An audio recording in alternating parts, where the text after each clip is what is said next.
सृजन mental wellness की आप संस्थापका है डॉक्टर आकृति पांडे जी। आकृति पांडे जी, जागरूकता तो बहुत जरूरी है, हर चीज के लिए जागरूकता जरूरी है। और खास करके ये मीडिया की भूमिका उसमें बहुत हो जाती है, नाटकों की भूमिका होती है, फिल्मों की भूमिका होती है। हमको याद आता है एक पिक्चर आई थी तारे जमीन पर या क्या था, आमिर खान की। और उसमें उसने जिस बाखूबी के साथ, जिस मनोरंजक तरीके से बच्चों का पूरा मनोविज्ञान और इस तरीके के बच्चों की बीमारी को फोकस करते हुए जैसा उसने किया, हमारे अंदर से अपने आप में अद्भुत था, अद्वितीय था। तो आपकी इस पर टिप्पणी की कि और जागरूकता इसमें ये कैसे बढ़ा सकते हैं, और इसके इसके खास करके कितने प्रकार है, इसका वर्गीकरण हम कैसे कर सकते हैं इस बीमारी का। जी नमस्कार सर। और सर सबसे पहले तो आपका बहुत बहुत धन्यवाद कि आपने इस तरह का प्रोग्राम आयोजित किया है। और मीडिया पर्सन के थ्रू अगर इस तरह के प्रोग्राम जब आयोजित होते हैं तो हमें भी बड़ा उत्साह होता है, क्योंकि मैं 2018 से इस फील्ड में वर्क कर रही हूँ और ऑटिज्म के बच्चों पर ही वर्क कर रही हूँ। तो बहुत जो है हमारे जो है ना बहुत हमारी लिमिटेशन हो जाती है। हम बहुत तरह के अवेयरनेस प्रोग्राम चलाने के बावजूद भी उस तरह का रीच नहीं ले पाते हैं। तो हमें समय समय से मीडिया बंधुओं की बहुत बहुत जरूरत पड़ती है। और जैसा कि आपने बताया तारे जमीन पर, वैसे ही एक वेब सीरीज आई असुर करके आई, तो ये ऑटिज्म पर ही बेसिकली बनाई, लेकिन थोड़ा उसका चित्रण थोड़ा नकारात्मक स्तर से दिखाया गया। तो लेकिन समझने के लिए अच्छी चीज है कि अगर उसका मैनेजमेंट अगर हम बचपन से ही नहीं करते हैं, माँ बाप बहुत छोटी छोटी चीजों को नजरअंदाज कर देते हैं। तो इसमें बहुत सारी चीजों का, जैसा रंजन सर ने भी बोला कि माँ बाप की भी बहुत बड़ी भूमिका होती है, हमारे समाज की बहुत बड़ी भूमिका होती है, मीडिया प्रसारण बंधुओं का भी बहुत बड़ा भूमिका होता है किसी एक बीमारी के बारे में या किसी समस्या के को उजागर करके लोगों को उसके बारे में सही तरीके से समझा देने में। और उसके बाद इसमें मनोवैज्ञानिकों का बहुत बड़ा रोल होता है कि वो किस तरीके से ट्रीटमेंट प्लान करते हैं और पेरेंट्स को भी कैसे नॉर्मल करते हैं, और ये सारी चीजें हैं। अब जैसा कि आपने सर सवाल किया कि ऑटिज्म के कितने प्रकार होते हैं, तो बेसिकली जैसा पहले से चलता चला आ रहा है वैसे उसको न्यूरोलॉजिकल डेवलपमेंट डिसऑर्डर कहते थे, और ये क्लासिकल ऑटिज्म के नाम से जाना जाता था। आज की डेट में कोरोना के बाद से इसमें वर्चुअल ऑटिज्म के भी सिम्टम्स आए थे। तो वर्चुअल ऑटिज्म जो होता है ना सर, वो पूरी तरीके से रिकवर हो जाता है, क्योंकि वो स्क्रीन से आता है। बच्चे का बहुत ज्यादा लंबे समय तक स्क्रीन पे एक्सपोजर होता है, तो उसके अंदर लुक अलाइक सिम्टम्स आ जाते हैं ऑटिज्म के, जैसे हाथ फैनिंग करना, पंजे पे चलना, सामान को सीक्वेंस करना, बुलाने पर नाम को रिस्पॉन्स नहीं करना। इसमें स्पीच बिल्कुल बंद हो जाती है, इसमें स्पीच बच्चों की नहीं रहती है। लेकिन जो न्यूरोलॉजिकल ऑटिज्म होता था तो उसमें बच्चों में स्पीच रहती थी। एस्पर्जस सिंड्रोम रहता था। एस्पर्जस सिंड्रोम का अगर एक पिक्चर के माध्यम, क्योंकि आपने पिक्चर का नाम लिया है, तो अगर मैं लूँ तो शाहरुख खान की एक पिक्चर आई थी माई नेम इज खान, तो उसमें वो उनका एक डायलॉग है, बराबर एक टैगलाइन है कि my name is Khan and Khan from epiglottis.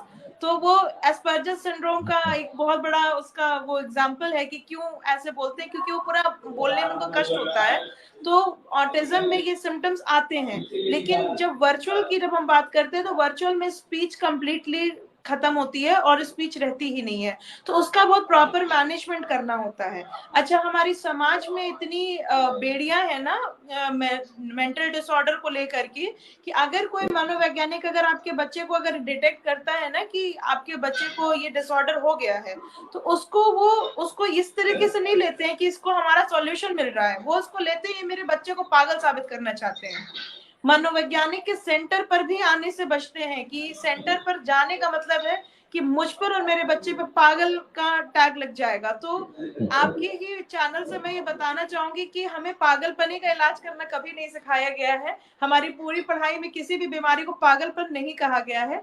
हर एक बीमारी का क्राइटेरिया होता है, हर एक बीमारी का अपना एक क्लिनिकल पिक्चर होता है, उसका अलग अलग मैनेजमेंट होता है, जिसको हम नजरअंदाज करते हैं। और बड़े शहरों में या बड़े देशों में, महानगरों में इसकी अवेयरनेस है, उसकी तरफ लोग सजग है, इसलिए वहां पर ये बीमारियां बहुत वास्ट लेवल पर नहीं आती। लेकिन जो छोटे तबके के लोग हैं वो अपनी मीडियोकर थिंकिंग की वजह से ऐसी छोटी छोटी बीमारियों को जिस सही जगह पे नहीं जाने की वजह से भी बहुत ज्यादा उसको विभत्स बना लेते हैं और समाज में क्या अपनी कई पीढ़ियों को भी बर्बाद कर देते हैं। तो इसका सामाजिक इसका अवेयरनेस इतनी ज्यादा जरूरी है और लोगों को एक्सेप्ट करना भी बहुत जरूरी है। ऑटिज्म होना बहुत बड़ी प्रॉब्लम नहीं है, ऑटिज्म को एक्सेप्ट कर लेना बहुत बड़ी प्रॉब्लम है कि अगर आप उसको एक्सेप्ट कर लेंगे तभी आपको सॉल्यूशन मिलेगा। एक साइकोलॉजिस्ट कितनी बार चिल्लाता रहेगा कि सबसे बड़ी बात दूसरी प्रॉब्लम ये है कि जैसा मैम ने भी बोला कि इसका कोई ट्रीटमेंट नहीं है।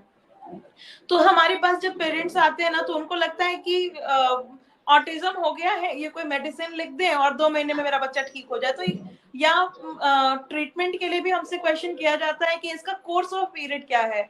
तो कैसे बताई जाए, जो बीमारी ग्रेजुअली आई है तो उसको हम विद इन मतलब जादूगर हम नहीं है, हम उसको जादू से नहीं खत्म कर सकते या हम उसको तुरंत 2 महीने के कोर्स चलाकर 6 महीने का कोर्स चला के नहीं कर सकते हैं।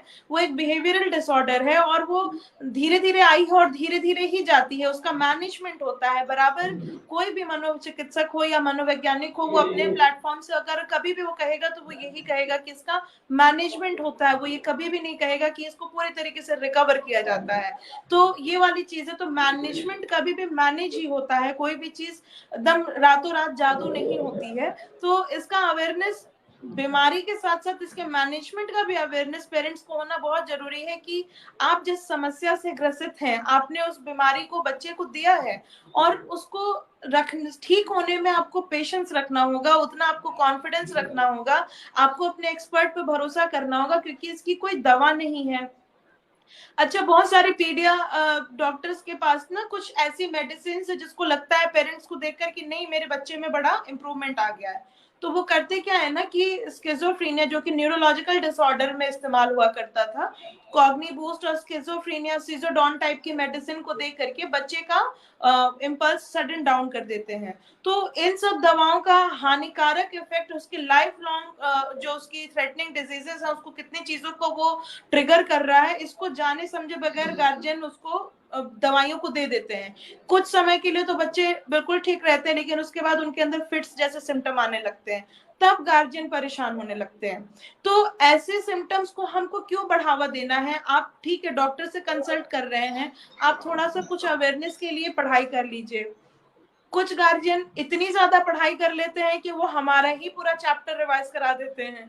तो ग्रेड 1 क्या है, हायर डिफिशिएंसी क्या है, तो इस तरह की चीजें आती हैं। तो मतलब मेरा कहने का मतलब है आपके माध्यम से कि आप पढ़ाई करिए लेकिन सुनने की भी क्षमता को डेवलप करिए, क्योंकि हम समझाने में निपुण तो है ही है लेकिन समझाने की भी एक सीमा होती है। अगर बहुत ज्यादा अगर आप सवाल लेकर के आएंगे तो हर एक सवाल का सटीक जवाब और एक ही मिनट के अंदर देना हमारे लिए भी संभव नहीं है और दवाई से इसका इलाज नहीं है, इसको आपको समझना होगा।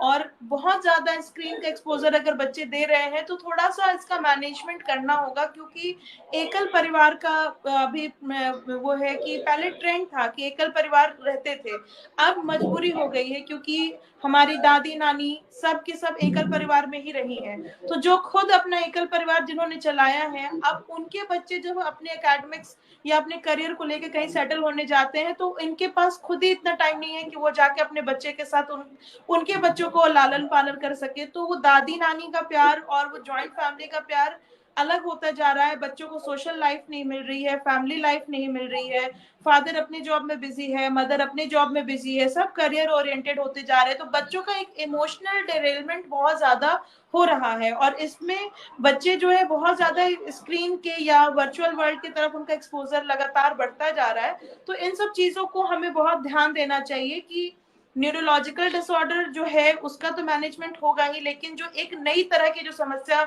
हमने जो डेवलप कर ली है और दिन प्रतिदिन हम बढ़ाते चले जा रहे हैं इस नाम पर कि बच्चे को मोबाइल देंगे तो बच्चा मोबाइल में देख के बहुत कुछ सीख रहा है, तो वो सीखता नहीं है, वो बीमारी की तरफ बढ़ रहा है। तो एक मेरा टैगलाइन भी है और तमाम तरीके के रिसर्च में भी है कि मैं हर पेशेंट से बोलती हूँ और यहाँ पर भी बोलूंगी कि अगर बच्चा बहुत ज्यादा मोबाइल देख रहा है 10 मिनट का मोबाइल फोन 10 ग्राम कोकेन के इस्तेमाल के बराबर होता है। तो आप इक्वल करिए कि अगर आपका बच्चा उतनी देर अगर मोबाइल अगर 2 घंटा 1 घंटा यूज कर रहा है, तो उसने कितने ग्राम कोकेन का कंजम्पशन किया है। तो यहाँ पर आपकी लर्निंग बहुत ज्यादा डिस्टर्ब हो जाती है, बच्चे की स्पीच इसी वजह से खत्म हो जाती है, और इसी वजह से आपका बच्चा बोल नहीं पाता है, समाज में इंटरेक्ट नहीं कर पाता है, उसको सोशल एंजाइटी हो जाती है, वो लोगों से इंटरेक्ट नहीं करता, सोशली डिसइंटरेक्ट हो जाता है। तो ये तरह की समस्याएं तभी डेवलप होती हैं। तो आप इसको ध्यान दीजिए, समझिए क्या करना है, कितना टीवी को देना है, क्योंकि पहले भी हमारी मदर्स ने भी जब हमें पाला था तो इतना वर्चुअल एक्सपोजर नहीं था, तो हमारी परवरिश उन्होंने की है, और हम एकल परिवार में रह रहे हैं, तो बहुत सारी चीजों का मैनेजमेंट हम पेरेंट्स को पहले खुद समझना होगा कि हम अपने बच्चे को क्या सिखा रहे हैं और किस तरह की चीजों का एक्सपोजर दे रहे हैं। अपना टाइम मैनेजमेंट, अपना लाइफस्टाइल मैनेजमेंट, अपना रूटीन मैनेजमेंट को प्रायोरिटी देनी होगी, तभी जाकर के हम अपने बच्चों को ऐसी बीमारी और ऐसे न्यूरो डाइवर्सिटी से हम दूर रख सकते हैं। तभी जाकर के मैनेजमेंट संभव है, तभी जाकर के कोई एक मनोवैज्ञानिक या मनोचिकित्सक भी अपनी सलाह से आपको ठीक कर पाएगा। तो इन सब चीजों के लिए पहले आपको स्वनियंत्रण बहुत जरूरी है। इसके ऊपर मैं इतना ही कहूंगी कि स्वनियंत्रण पे आप वर्क करिए, तो आपके बच्चे और आपका परिवार भी हमेशा सुखद रहेगा। धन्यवाद जी, बहुत बहुत धन्यवाद। स्वनियंत्रण सबसे बड़ी चीज है, और आज की तारीख में जागरूकता दिवस एक दिन मना देने के लिए से कुछ काम नहीं चलने वाला है। यह जागरूकता सतत चलने की चीज है। और आपने जैसा कहा कि एक जमाने में संयुक्त परिवार हुआ करता था, उसमें अगर कोई आदमी नरम हो गया, गर्म हो गया, कोई बीमार हो गया, तो आपस में सब लोग देख लिया करते थे। और खास करके पीढ़ियों का जो फासला हुआ करता था, बाबा दादा नाना नानी के किस्से लेकर के बच्चे अपना पलते थे बढ़ते थे, तो उनका एक स्वाभाविक तरीके से विकास होता था, विस्तार होता था। और आज तो अब स्थिति ये है आने वाले दिनों में कि अब बच्चे रिश्ते ही भूल जाएंगे। चाचा क्या होता है, मामा क्या होता है, मौसी क्या होती है, हाँ? अब बच्चे भूल जाएंगे, क्योंकि एकल परिवार भी इतना सिमट करके अब अंदर जा रहा है कि अब तो लोग कह रहे हैं कि बच्चे नहीं पैदा करेंगे। पहले तो था कि हम दो हमारे दो, अब उसके बाद हम दो हमारा एक, अब तो ये एक भी नहीं। तो ऐसी हालत में यह जो, और इसमें राज्य की भी भूमिका बड़ी प्रमुख भूमिका होती है। लोक कल्याणकारी राज्य इसीलिए बनाया जाता है, गठन किया जाता है कि जो भी इस तरीके के कॉम्प्लिकेशन आ रहे हैं समाज में, सोसाइटी में, उसको व्यापक तरीके से ये एक वैज्ञानिक तरीके से उसके प्रति ये अपने समाज को जागरूक किया जाए, और अगर हो सके तो उसके लिए सुविधाएं मुहैया कराई जाए। और यह जागरूकता तो समाज का काम ज्यादा है, और हम जैसे ये मनोविज्ञान प्रेमी लोगों की इसमें जिम्मेदारी ज्यादा बढ़ती है। तो आज के दिन, आज के इस विश्व ऑटिज्म जागरूकता दिवस पर आप सब लोगों को बहुत सारी बधाइयां, बहुत सारी शुभकामनाएं। आने वाले दिनों में इस डिजीज अगर कहीं हो भी जाती है, तो उसको प्रारंभिक दिनों में हम उसको जो सो उसको लोकेट करके हम उसका इलाज कर सके। और इसमें हम तो फिर हम याद करेंगे एक बहुत महत्वपूर्ण कड़ी के रूप में अपने आमिर खान को भी हमारी बधाई देना चाहेंगे कि उसने एक पिक्चर के माध्यम से इस पूरे डिजीज को उभार के सामने रखा और उसके प्रति जागरूकता पैदा की कि नहीं है ये कोई असामान्य बीमारी नहीं है, घातक बीमारी नहीं है, पागलपन नहीं है, ये एक सामान्य सी बीमारी है और इसको ठीक किया जा सकता है। बहुत बहुत धन्यवाद, बहुत बहुत आभार।